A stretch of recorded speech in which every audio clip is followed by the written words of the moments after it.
মহাদেবের পূজার ভোগ নৈবেদ্যে কি তুলসী পাতা দেওয়া যায়? অনেকেই এই প্রশ্ন করে থাকেন।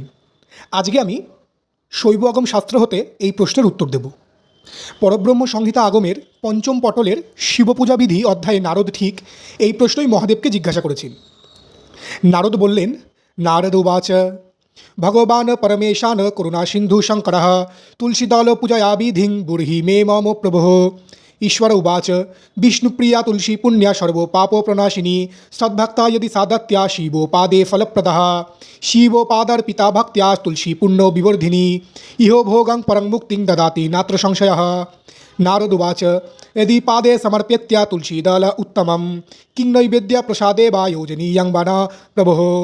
ईश्वर उवाच शिव नैवेद्य भोगेषु तुलसीदलं न योजयेत् तद्शुद्धं बीजानि यत् शास्त्रो वाक्यो विवर्जितम् प्रसादे देवदेवस्य तुलसीपत्र संयुतं भुक्तं वा विनियुक्तं वा पुण्यो नाशो करं भवेत् तुलसीदलमेकन्त्यात् शिवोपादे समर्पयेत् नैवेद्येन प्रसादे च नियमे शम्भुशासनः यो करति विपर्यस्तं नियमं शम्भुशासने स नरः पापसंसक्तो महापातकभाग् भवेत् तस्मात् श्रद्धा समन्वित्या तुलसीदलकुलैः शुचिः शिवपादं समर्चैव सिद्धिमाप्नोति मानवः इति ते कथितं वत्सं रहस्यं परमद्भुतं গোপনীয়ং প্রয়ত্নেন শিবভক্তৈক সাধনম।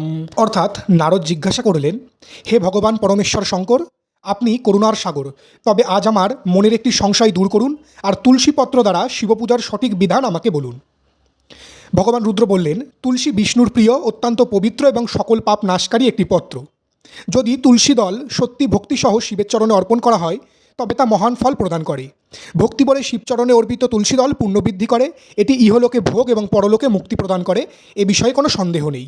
নারদ পুনরায় জিজ্ঞাসা করলেন, যদি উত্তম তুলসী দলপত্র সর্বেশ্বর ভগবান শিবের চরণে অর্পণ করা হয় তবে কি শিবের নৈবেদ্যও বা প্রসাদেও তা ব্যবহার করা উচিত না উচিত নয়? প্রভু, এটি আমাকে দয়া করে বলুন। তখন রুদ্র বললেন, পরমাত্মা শিবের নৈবেদ্য বা ভোগ্য প্রসাদে তুলসীপত্র কখনোই ব্যবহার করা উচিত নয়। সেটিকে অশুদ্ধ বলে জানতে হবে, কারণ এটি শাস্ত্রবচনের বিরোধী। দেবাদিদেব শিবের প্রসাদে তুলসীপত্র যুক্ত করে যদি ভক্ষণ করা হয় বা যে কোনোভাবে ব্যবহার করা হয় তবে তা পুণ্য নাশকারী কর্ম হয়ে যায়। তাই তুলসীপত্র একমাত্র শিবচরণেই অর্পণ করা উচিত, নৈবেদ্যে নয়, প্রসাদেও নয়। এটি ভগবান শম্ভুর পূজার সঠিক বিধিনিয়ম। যে ব্যক্তি, সে হোক শাক্ত, বৈষ্ণব, সৌর বা অন্য মার্গেরই, যদি শিব পূজার এই নিয়মের বিপরীতে কাজ করে সে পাপে আবদ্ধ হয় এবং মহাপাতকের ভাগী হয়।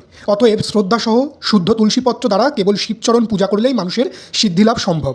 হে বৎস, এভাবে আমি তোমাকে এক পরম আশ্চর্য গোপন রহস্য বর্ণনা করলাম। সুতরাং শৈব আগম শাস্ত্র অনুসারে কেবলমাত্র শিবের চরণেই তুলসী দল বা তুলসীপত্র অর্পণ করা শাস্ত্রবিধিত নিয়ম। শিবের ভোগ বা নৈবেদ্য বা প্রসাদে কখনোই তুলসী পাতা ব্যবহার করা উচিত নয়।